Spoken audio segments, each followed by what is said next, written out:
역시 이럴 줄 알았습니다. 최상목이 지금까지 헌재 재판관 임명뿐만 아니라 윤석열 탄핵과 조금이라도 연관이 있다 싶으면 죄다 거부하거나 말을 돌리고 이상한 변명을 해대기 바빴는데요. 다 이유가 있었다는 게 이번 헌재 변론에서 명확하게 드러났습니다. 한덕수 최상목이 윤석열의 꼭두각시라는 걸 모르던 국민들은 없었지만 이번에 제시된 증거에 의하면 윤석열의 내라는 뭐가 설마 이 정도까지일 줄은 몰랐다는 반응이 나오고 있습니다. 애초에 윤석열이 최종 책임자라는 게 명명백백한데 최상목한테 떠넘긴다고 본인의 책임이 조금이라도 줄어들 것이라고 생각한 것 자체가 멍청한 겁니다. 윤석열 하나 탄핵되는 건 이미 정해진 수순인데 윤석열에 가담한 공범들까지 전부 처벌받을 때까지 국민들의 심판은 멈추지 않을 것입니다. 영상 시청 전 구독과 좋아요 정중히 부탁드립니다.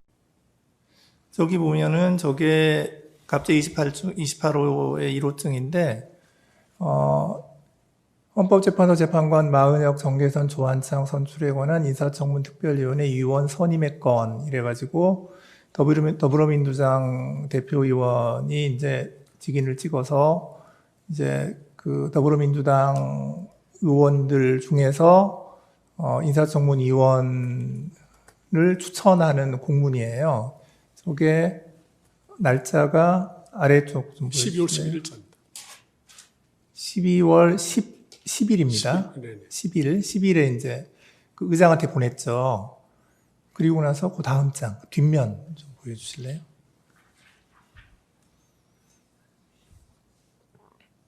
예. 이번에는 이제 위부터 좀 보여주세요. 국민의힘에서 보낸 대외 공문인데요. 거기에서도 역시 마은혁, 정계선, 조한창 이래서 인사청문 위원을 그 위원장도 추천했고 간사도 추천했고 위원도 추천을 했는데 요구한 날짜가 12월 11일. 12월 11일 그 다음 날이네요. 그래서 저기 보면 세 사람을 다 같이 국민의힘에서 기재를 하고 위원 선출의 공문까지 보냈는데 저거를 보면 그 당시에 그 국민의힘도 그 합의를 한 거 아닌가 하는 생각이 좀 들어요. 저 이제 오늘 제출한 서류여서 그래서 제가 좀 말씀을 드리는데 저거를 보면 세 사람 이름이 다 있는데 합의가 돼 있는 것처럼 보여서 네, 답변 드릴게요. 예, 뭐 의견이 있으면 좀 네, 말씀하시죠. 저희가 거기에 대해서는 준비 서면이라기보다는 2월 6일자 제출한 추경호 전 국민의힘 원내대표의 진술서, 그 다음에 권성동 원내대표의 진술서에 저 경우에 관해서 상세하게 진술되어 있습니다. 그래서 그 내용을 좀 참고해 주길 바라고요. 아마 다만 저 부분은 저희들 기존에 했던 답변서 내용과 거의 일치합니다. 그래서 12월 7일에 추경호 전 원내대표가 사의를 표명하고 그 이후에 권성동 원내대표가 12월 12일에 선출이 됐는데 그 사이에 원내 행정국에서 행정적으로 이루어진 것 같고 그것이 물론 뭐 행정 직원이 마음대로 했다고 생각하지 않습니다만 그 경위에 관해 가지고 2월 6일에 제출한 그 추경호 전 원내대표, 권성동 원내대표의 정인 진술서의 내용을 상세하게 재판부에서 살펴주시길 바랍니다. 예, 잠깐만요. 제가 한 가지 더 있는데 서류가 지금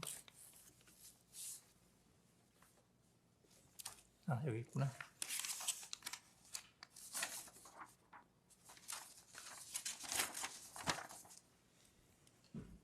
아까 건 주세요. 자, 주시고.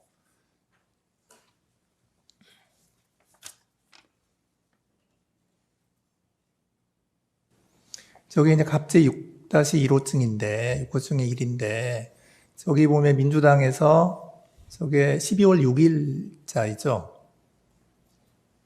12월 9일자로 지금 마은혁, 정계선 두 분을 추천한다는 공문을 지금 국회의장에게 보냈고요.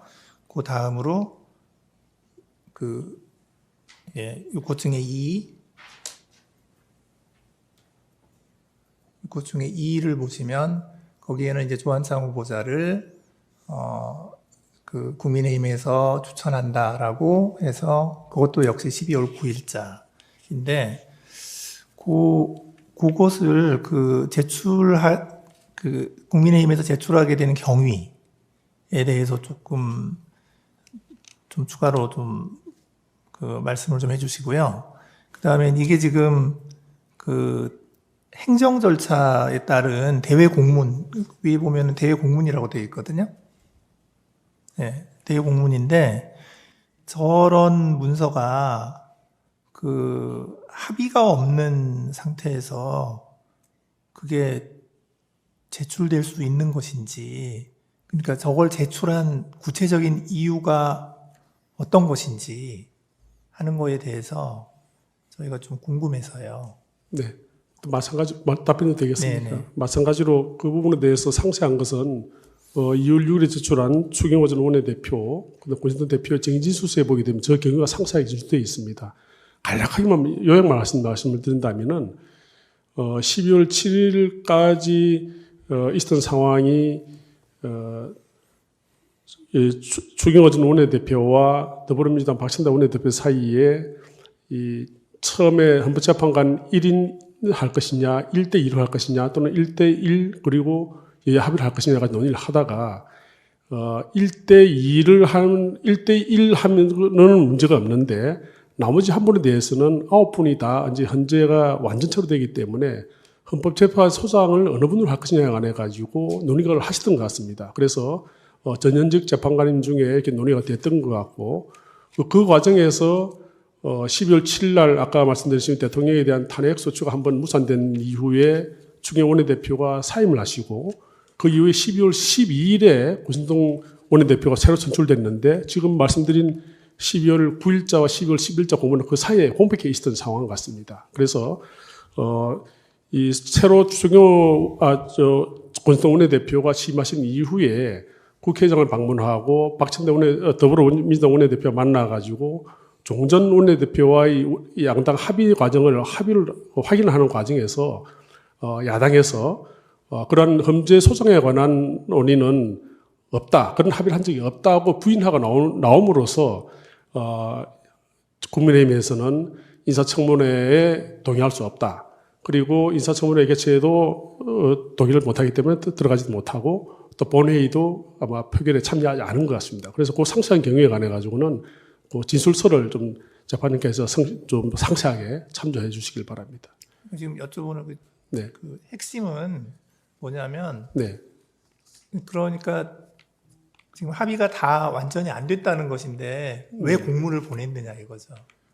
저게 아까 제가 말씀드렸지만 그 내용 자체에 보게 되면 그 원내대표의 공백 사이에 그와 같은 적어도 한 분과 한 분은 이견이 없던 것 같고 나머지 한 분은 적어도 헌법재판소장의 임명 동의에 관한 야당의 협조, 야당의 그 동의를 야당에서 합의를 했었는데 그 부분에 가지고 그렇게 됐으니까 이제 1대2로 이렇게 된 상황에서 공문을 보냈는데 야당에서 그 부분을 완전히 부인을 하고 나온 상황이고 또 실제로 12월 14일 날 대통령에 대한 탄핵소추가 의결됨으로써 대통령이 직무 정지가 된 상황입니다. 그래서 권한대행이 헌법재판소장을 임명할 수 있느냐에 대한 논란이 된 것 같습니다. 그래서 적어도 그 전 원내대표와 추경호 전 원내대표와 그 박찬대 더불어민주당 대표 사이의 그 논의 과정도 사실상 이행하기 어려울 뿐더러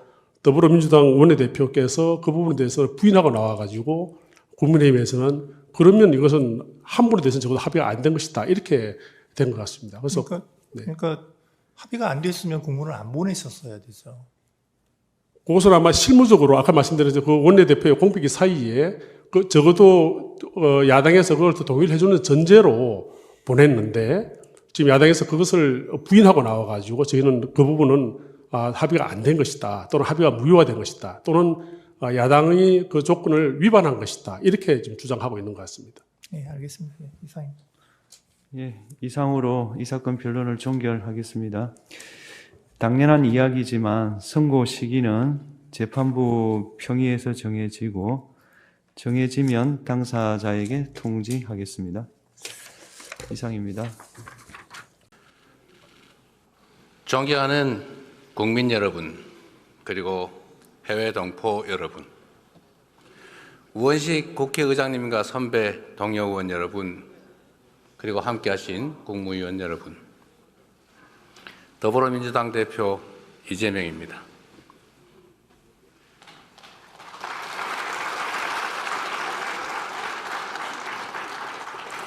대한민국은 지금 유례없는 위기, 역사적 대전환점에 서 있습니다. 식민지에서 해방돼 유일하게 산업화와 민주화에 성공한 나라, 세계 10위의 경제력, 세계 5위 군사력을 자랑하며 K컬처로 세계 문화를 선도하던 문화 강국. 이 자랑스러운 대한민국에서 예측조차 망상으로 치부될 만큼 비상계엄은 상상조차 불가능한 일이었습니다. 그런데 하늘이 놀라고 땅이 진동할 대통령의 친위 군사 쿠데타가 현실이 됐습니다. 국민과 국회에 의해서 주동 세력은 제압됐지만 내란 잔당들의 폭동과 저항이 2달 넘게 계속되며 대한민국의 모든 성취가 일거에 물거품이 될 위기에 처했습니다. 권력욕에 의한 친위 군사 쿠데타는 우리 온 국민이 피로 쟁취한 민주주의와 헌법 질서를 송두리째 파괴 중입니다. 군의 정치적 중립 보장, 헌정 질서 파괴와 기본권 제한 금지라는 1987년의 역사적 합의를 한 줌의 티끌로 만들고 있습니다. 세계가 인정하던 민주주의, 경제, 문화, 국방 강국의 위상은 무너지고 일순간에 눈 떠보니 후진국으로 전락했습니다. 안 그래도 힘겨운 국민의 삶은 벼랑 끝에 내몰렸습니다. 외신의 아픈 지적처럼 계엄의 경제적 대가를 5천만 국민이 두고두고 할부로 갚게 됐습니다. 수십 수백조 원의 직접 피해는 물론이고 신뢰 상실, 국격 훼손 같은 계산조차 불가능한 엄청난 피해가 발생했습니다. 무엇보다 큰 상처는 언제 내전이 벌어져도 이상할 게 없는 극단주의가 우리 사회에 광범하게 배태됐다는 사실입니다. 헌법재판소, 법원, 선거관리위원회까지 헌법기관에 대한 근거 없는 불신과 폭력이 난무합니다. 자유민주적 기본질서라는 헌법 원리를 부정하는 반헌법, 헌정 파괴 세력이 현실의 전면에 등장했습니다. 존경하고 사랑하는 국민 여러분, 그럼에도 불구하고 저와 수없이 많은 동료들은 확신합니다.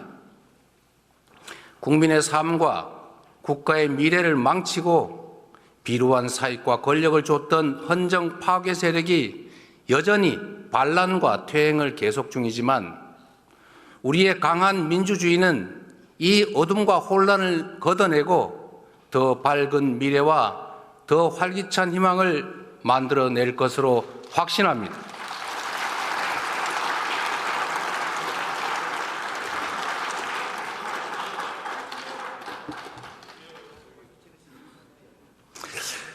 산이 높을수록 바람은 더 세지만 더 높이 올라야 더 멀리 볼 수 있습니다. 군사 정권을 통한 영구 집권 시도, 어처구니 없는 친위 군사 쿠데타가 세계를 경악시켰지만 이제 그들은 대한민국 민주공화정의 회복력과 대한 국민의 저력에 다시 놀라게 될 것입니다. 우리의 민주주의는 서슬퍼런 권력에 온몸으로 맞선 우리 국민의 의지를 모아 전진해 왔습니다.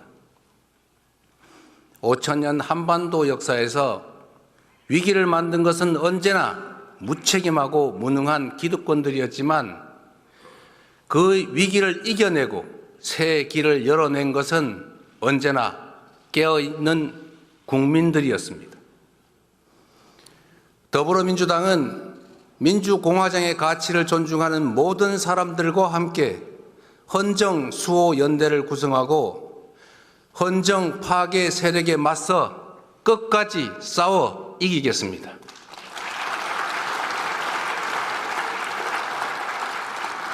국민과 함께 무너진 국격과 신뢰, 경제와 민생, 평화와 민주주의를 회복하겠습니다.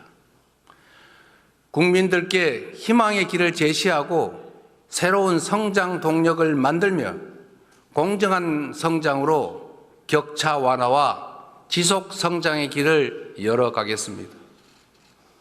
1980년 불의한 권력이 철수한 찰나의 광주에서 우리 모두가 꾸었던 꿈, 함께 사는 대동세상의 꿈은 2016년 촛불혁명을 지나 2024년 빛의 혁명으로 이어지고 있습니다.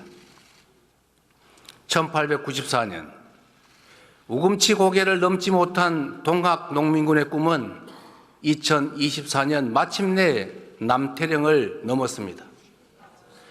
지금 이 순간에도 광장을 물들이는 오색 빛들의 외침은 우리를 다시 만날 새로운 세계, 더 나은 세상으로 이끌고 있습니다.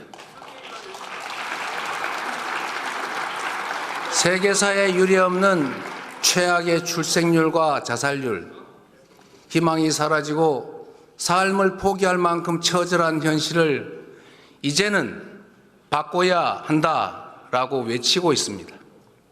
오늘 영상은 여기까지입니다. 대한민국 정상화를 위해 끝까지 힘쓰겠습니다. 여러분의 구독과 좋아요로 힘을 보태주세요. 감사합니다.